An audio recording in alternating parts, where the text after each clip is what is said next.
70 младинци од средните училишта и од граѓанските здруженија се вклучија во втората еколошка акција за расчистување на локалитетот Гоцева шума во Кочани. Тие се одзваа на повикот на невладината организација Центар за култура, комуникација и едукација на ромите Светла иднина во рамки на проектот Младите успеваат заедно.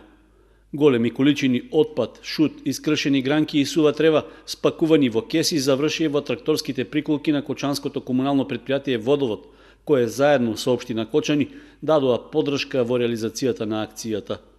Организаторите на екоакцијата рекоа дека покрај еколошката цел, еден од мотивите за неа е да се промовира единството помеѓу младите во давањето придонес за здрава животна околина. Тоа средните училишта Ѓошови Кентиев и Љупчо Сантов. Исто имаме представници од Црвен крст, од невладините организации Авена и Романовило.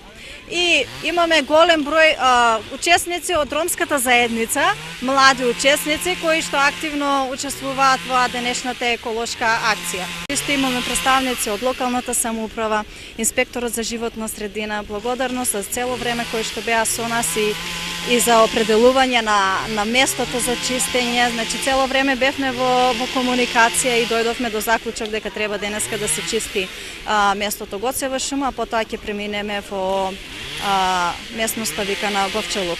Со еколошката акција се реализира само еден дел од проектот Младите успеваат заедно во рамки на иницијативата на Младинската акциона група, а во наредниот период следуваат и нови активности.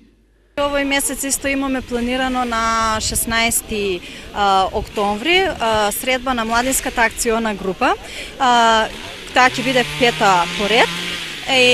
Имавме предлог од младите да биде на надвор, значи да не биде во некој училиште или кај нас во канцеларијата, за помасовно учество и за подобро препознавање на проектот. Значи таа ја планираме некаде да биде на отворено.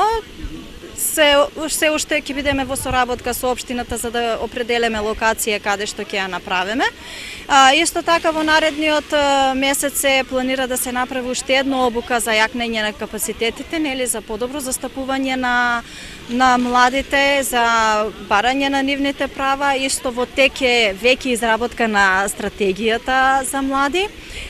Претходниот месец исто така произлезе и краткиот документ за политики за млади, Policy Brief.